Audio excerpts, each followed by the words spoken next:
ඔන්න යාළුවනේ මගේ අලුත්ම ගීතය Sunset Baby අලුත්ම ගීතය ඔන්න මම මේ 17 වෙනි දවස 6 වෙනකොට අනිවාර්යයෙන්ම මම ජනතාවගත කරනවා. ඕගොල්ලන්ට අහන්න බලන්න පුරුවන්. ඒ වගේ මම ගීත 4ක් එක පිටම කරලා තියෙනවා. ලබන මාසේ අවිංසක අන්සුදු ලඳක් කියන ගීතයත් වෙසක් මාසේ බෞද්ධ ගීතයක් තියෙනවා බුදුවරු දැක්කද කියලා. ඊළඟ මාසේ තියෙනවා සංසාර ගමනේ රාදා. ඔය ගීත හතරම මම මාසයක් හතරට මම අනිවාර්යෙන් ජනතාවගත කරනවා. ඔයගලන්ට අහන්න පුළුවන් බලන්න පුළුවන්.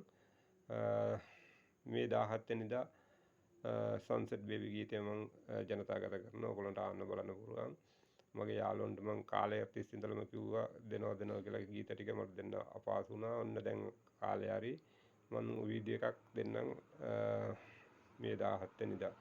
අනිවාර්යෙන් දිගටම රැඳී ඉන්න මාත් එක්ක මාසෙන් මාසෙට මම අනිවාර්යෙන් ගීතයක් දානවා දැන්.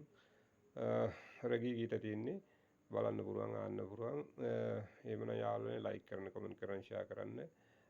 ප්‍රදීප් කුමාරය කියලා සර්ච් කරන්න Facebook YouTube TikTok අලුත් යාළුවන්ට එකතු වෙන්න. පරණ යාළුවන්ටත් ආදරෙන් මතක් කරනවා. හැමදෙනාටම අදවතින් ආදරේ දාවගේම අදවතින්ම ආදරේ දිගටම මාත් එක්ක රැඳිලා ඉන්න. මම වේරුවල ගොඩල්ල ප්‍රදීප් කුමාර ආදරේ යමදාමත් ආදරේ අදවතින්ම